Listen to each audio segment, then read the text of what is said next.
तो हम लोग यूनिट्स एंड डायमेंशन पढ़ रहे थे, तो आज हम लोग देखते हैं सिस्टमैटिक एरर। ठीक है, तो देखो ये सिस्टमैटिक एरर्स जो है ये tends to be in one direction. ये आपका पॉजिटिव और नेगेटिव हो सकता है। तो इसके अलग अलग टाइप्स हैं। फर्स्ट है इंस्ट्रूमेंटल एरर। तो जो इंस्ट्रूमेंट हम लोग खरीद कर लाते हैं उसमें भी कुछ एरर होते हैं। ठीक है, जैसे that arises from the error due to imperfect design और calibration of the measuring instrument. ठीक है, zero error in the instrument. ठीक है, तो ये आपका इंस्ट्रूमेंटल एरर हो गया जो उसके मैन्युफैक्चरिंग के टाइम आता है। ठीक है, जैसे फॉर एग्जांपल में हम लोग समझते हैं temperature graduation of thermometer may be inadequate calibrated. जैसे temperature 104 degree Celsius at the boiling point of water at STP. ठीक है, where it should be 100 degree Celsius. ठीक है, तो अगर आप इंस्ट्रूमेंट खरीद के ला रहे हो जैसे थर्मोमीटर, तो 100 डिग्री सेल्सियस की जगह पे 104 डिग्री सेल्सियस दिखा रहा है बॉइलिंग पॉइंट।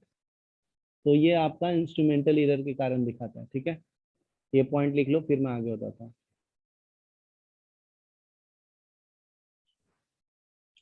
ठीक है, नेक्स्ट देखो, इम्परफेक्शन इन एक्सपेरिमेंट टेक्निक और प्रोसीजर। ठीक है, तो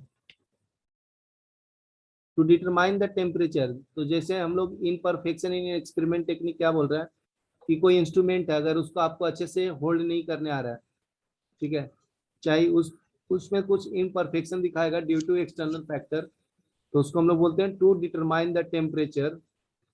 तो हम लोग डिटरमाइन करने के लिए टेम्परेचर को क्या करते हैं, बॉडी आर्मपिट के अंदर लगाते हैं, राइट। तो देखो आगे का पॉइंट्स में वही बोला है कि to determine the temperature of human body a thermometer is placed under the armpit will always give a temperature lower than that the actual value of the body temperature। तो एक्चुअल बॉडी का जो temperature होता है उससे कम temperature दिखाता है thermometer. ऐसा क्यों होता है, due to other external condition such as temperature, humidity, wind, velocity. ठीक है, during the experiment make systematically affect the measurement. ठीक है, तो ऐसा होने के कारण क्या होता है, वो मेजरमेंट्स जो दिखाता है ना इंस्ट्रूमेंट उसमें एरर आते हैं। ठीक है, जैसे थर्मोमीटर हम वो आर्म पिट में लगाएंगे ना, तो उसका टेम्परेचर बॉडी टेम्परेचर से कम दिखाएगा। क्यों, क्योंकि टेम्परेचर ह्यूमिडिटी का भी हो सकता है। ठीक है, और वेलोसिटी जो है विंड का वो ब्लो होने के कारण हो सकता है। ठीक है, तो इसके कारण आपका temperature of the thermometer shown is less than that of the actual body temperature. ठीक है, ये आपका लिख लो।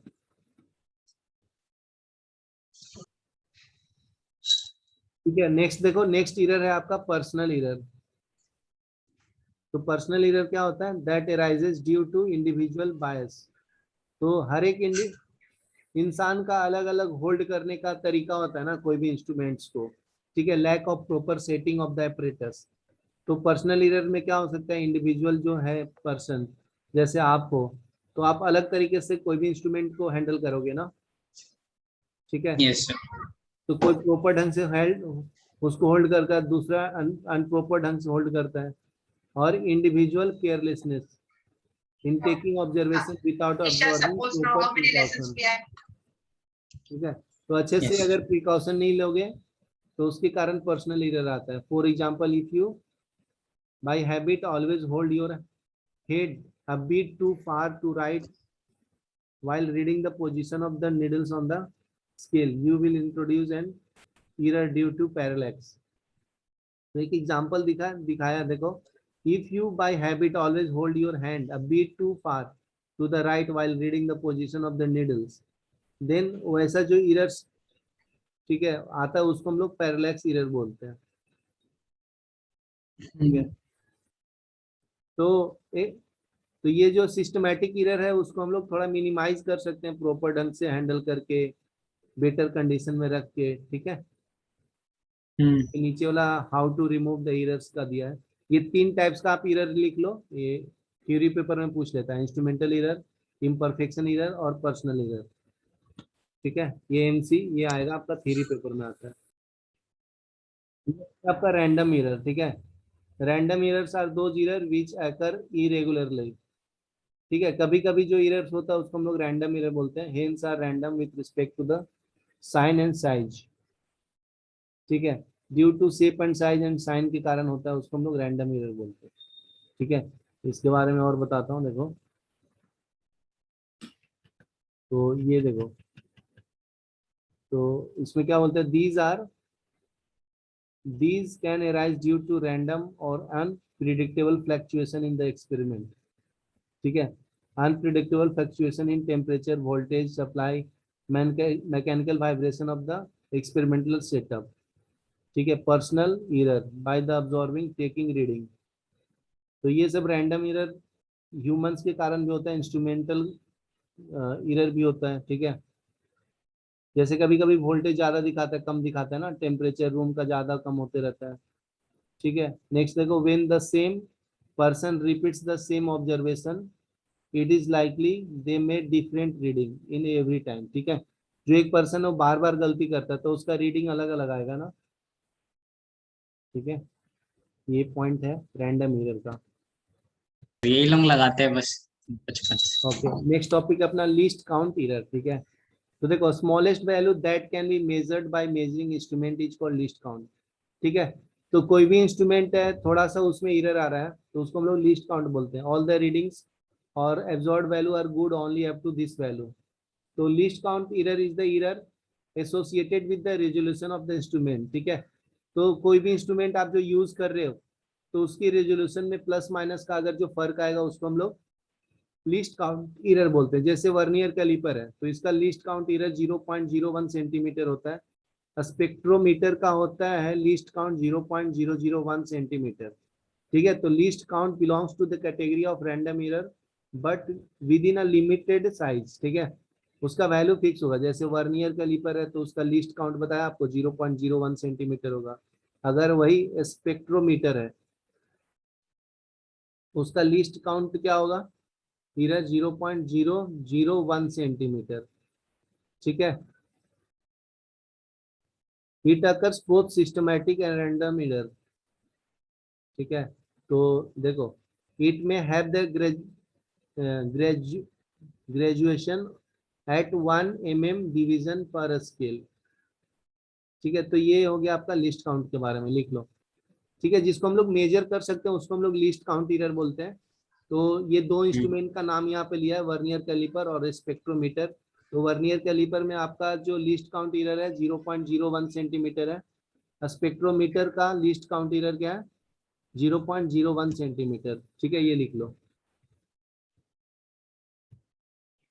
ठीक है, देखो, using instruments of higher precision. ठीक है, हायर रेजोल्यूशन वाला अगर अच्छा इंस्ट्रूमेंट यूज करेंगे, ठीक है, तो आप लिस्ट काउंट एरर को हम लोग रिड्यूस कर सकते हैं। Improving experimental technique we can reduce the least count error. ठीक है, by repeating the observation several times. ठीक है, एक ही एक्सपेरिमेंट को अगर आप बार बार करोगे और उसका अर्थमेटिक मीन लोगे तो आपका जो है ना लिस्ट काउंट एरर वो कम हो जाएगा। The values would be very close to the true value. ठीक है, ये लिख लो, फिर मैं आगे का बताता हूँ। ठीक है, तो बार बार आप एक्सपेरिमेंट करके लिस्ट काउंट एरर जो है वो आप कम कर सकते हो। ठीक है, नेक्स्ट देखो, absolute error, relative error and percentage error. ठीक है, देखो, suppose the value obtained in several measurements are A1 A2 A3 AN। ठीक है, ये अलग अलग वैल्यूज हम लोग मेजर किए हैं कोई इंस्ट्रूमेंट का, तो इसका अगर अर्थमेटिक मीन लेंगे, ठीक है, तो ये क्या मिलेगा, AN इक्वल टू, पता है ना, sum of the measurement divided by total measurement. ठीक है, तो ये A1 plus A2 plus A3 plus dot dot AN divided by AN होगा। तो AN इक्वल टू क्या मिलेगा, summation of I equal to 1 to N AI upon N। ठीक है, तो ये आपका मीन एरर देगा, मीन वैल्यू दे देगा। ठीक है, this is because as explain earlier it is reasonable to observe that individual measurements are likely to be overstated. ठीक है, तो अगर मीन वैल्यू निकालना है जो डाटा दिया हुआ है तो क्या करते हैं हम लोग, सिंपल है ना, तो क्या करेंगे, A1 plus A2 plus A3 divided by 3। अगर 3 उसका, अगर 3 उसका ये लिया तो A मीन इक्वल टू ये मिलता है। ठीक है, ये लो, लिख लो। हाँ, ठीक है, नेक्स्ट देखो, एब्सोल्यूट एरर किसको बोलते हैं, देखो, the magnitude of the difference between true value of the quantity and the individual measurement of the value is called absolute error of the measurement। ठीक है, जैसे देखो, आप अगर एन एन निकाले, हम लोग मीन वैल्यू निकाला, राइट। ठीक है, ये आपका मीन वैल्यू है, एन को बोलते हैं। ठीक है, और जो मीन वैल्यू निकाला उसमें से हर एक क्वांटिटीज को माइनस करेंगे, A1 A2 A3। देखो डेल्टा A1 निकाला, ठीक है, तो मीन माइनस A1 किया। A2 निकाला, डेल्टा A2, तो मीन माइनस A2 किया, लाइक। तो इसको हम लोग बोलते हैं एब्सोल्यूट एरर। ठीक है, तो देखो यहाँ पे डिफिनेशन लिख दिया है, magnitude of the difference between the true value of the quantity and individual measurement value is called absolute error of the measurement. It is denoted by mode of delta A. ठीक है, इन absence of any other method of knowing true value, we consider arithmetic mean as the true value, then the error in the individual is given by। ठीक है, ये delta A1 हो गया, mean minus A1, delta A2 हो गया, mean minus A2। ठीक है, तो डेल्टा A क्या हो गया, may be positive in the certain cases, may be negative in the other cases. ठीक है, तो इसका वैल्यू पॉजिटिव भी हो सकता है, नेगेटिव भी हो सकता है। ठीक है, तो यहाँ पे आप पॉइंट्स लिखो, ये वाला डिफिनेशन लिख लो और ये फॉर्मूले लिख लो, ये वाला।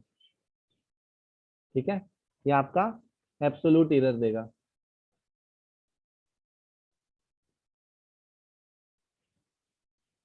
ठीक है, नेक्स्ट देखो, ये बी जो है, arithmetic mean of the absolute error निकालते हैं हम लोग, as taken as final and absolute error. ठीक है, तो इसका डेल्टा ए मीन बोलते हैं।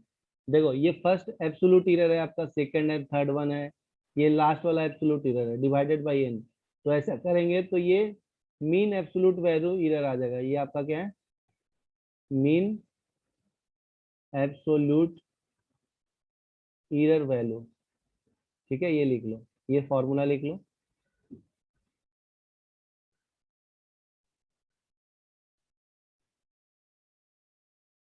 जैसे ये आपका एब्सोल्यूट एरर बताया ना, डेल्टा A1, ये एब्सोल्यूट एरर ऑफ A1 है, तो ये मीन वैल्यू माइनस A1 क्या है, तो ये आपका एब्सोल्यूट एरर दे दिया। ठीक है, ये एब्सोल्यूट एरर 2 है, एब्सोल्यूट एरर 2, ये एब्सोल्यूट एरर n। ठीक है, तो देखो, ये पॉजिटिव नेगेटिव कुछ भी हो सकता है। तो ये जो एब्सोल्यूट एरर आया लेफ्ट हैंड साइड में, ये 1 2 3 ऐसा n तक आया, तो इसी को ऐड करेंगे लेफ्ट हैंड साइड वाले को साथ में, और उसको अगर n से डिवाइड करेंगे तो उसको हम लोग फाइनल या मीन एब्सोल्यूट एरर बोलते हैं। ठीक है, जो एब्सोल्यूट एरर है उसका मीन निकाल रहे हैं हम लोग। तो देखो, डेल्टा A1 निकाला है, ये इसका डेल्टा लिया है, फिर डेल्टा A2, फिर डेल्टा n। देखो, delta A1, delta A2, delta A3, delta n divided by n किया है, तो इसको हम लोग फाइनल या मीन एब्सोल्यूट एरर बोलते हैं। ठीक है, ये लिख लो। अभी समझा क्या? ठीक है, एग्जाम्पल सॉल्व करेंगे तो और क्लियर यस होगा। सर। हाँ सर। देखो, अगर मैं नंबर देता हूँ 2 4 6 8, ठीक है, 4 नंबर लेते हैं, तो इसका मीन निकालता हूँ। ठीक है, ये आपका A1 हो गया, ये A2 हो गया, ये A3 हो गया, ये A4 हो गया। ठीक है, तो इसका अगर मैं ए एन निकालूंगा, ए मीन, तो 2 + 4 + 6 + 8 डिवाइडेड बाई 4 हो गया, तो एन का वैल्यू क्या आएगा, 6 सर + 5 होगा। 8 बाई 4। 5 आंसर। रुक जा, ये हो जाएगा 12 और 8 कितना होता है, 12 और 8 20/4, दैट इज 5। तो ये आपका मीन 5 आंसर वैल्यू आया, होगा। Mean value n. ठीक है, तो अगर आप डेल्टा A1 निकालते हो, डेल्टा A1 का वैल्यू, तो एन माइनस A1 आएगा, तो एन का वैल्यू तो 5 है, माइनस A1 इज 2, तो 3 आएगा। डेल्टा A2 कितना आएगा, 5 - 4 that is 1। Similarly A delta A3 का वैल्यू क्या आएगा, 5 - 6 दैट इज -1। तो इसका मीन लेना ना, तो 1 आएगा, मोड लेना, मोड, तो 1 आएगा। ठीक है, फिर डेल्टा A4 निकालो, तो ये हो जाएगा 5 - 8 दैट इज -4, तो इसका मोड लूंगा तो 4 आएगा। ठीक है, तो अभी देखो, ये जो आया डेल्टा A1, यहाँ पे ध्यान दो, हेलो, ये डेल्टा A1 है, डेल्टा A2 है, डेल्टा A3 है, डेल्टा A4 है। तो इसका मैं मीन वैल्यू निकालता हूँ। 3 + 1 + 4 + 1 डिवाइडेड बाई 4 करूंगा तो ये कितना आता है, 4 + 5.66 + 9/4। तो ये करेंगे तो मीन एब्सोल्यूट वैल्यू देता है। क्या देता है? Mean absolute mean value. Absolute value. तो उसको डेल्टा ए मीन बोलते हैं। ठीक है, ये लिख लो। अभी समझ में आया? हाँ सर अभी आ गया। तो ऐसा समझ सकते। नेक्स्ट नेक्स्ट टॉपिक है अपना, देखो रिलेटिव एरर। तो ये क्या बताता है? It is the ratio of the mean absolute value delta a mean to the mean value a n. ठीक है, तो ये आपका रिलेटिव एरर बताता है। तो रिलेटिव एरर क्या है? Delta a mean divided by A mean. तो इसको हम लोग रिलेटिव एरर बोलते हैं। ठीक है, ये लिख लो, ये फॉर्मूला लिख लो डायरेक्ट, फिर मैं आगे बताता हूँ। ठीक है, नेक्स्ट टॉपिक है अपना परसेंटेज एरर। तो ये सिंपल है। तो आपका जो रिलेटिव एरर आया ना, उसको अगर 100 से आप मल्टीप्लाई कर देते हो तो ये आपका परसेंटेज एरर देता है। ठीक है, तो ये क्या है देखो, when the relative error is expressed in percentage is called percentage error. ठीक है, तो delta a mean divided by A mean को कैलकुलेट करोगे तो डेल्टा ए के बराबर आएगा, तो इसको परसेंटेज एरर बोलते हैं। ठीक है, अभी न्यूमेरिकल हम लोग 2.6 सॉल्व करेंगे। देखो, 2 clocks are being tested at a standard clock located in national laboratory. ठीक है, at 12 noon by the standard clock the reading of the clocks are. Monday को 12 टाइम में क्लॉक 1 वैल्यू दिखाता है 12:05। ये 10:15 6 सेकेंड। ठीक है, ये आपका दिया हुआ वैल्यू। तो इसको बताना है आपका, बताओ इसके बारे में।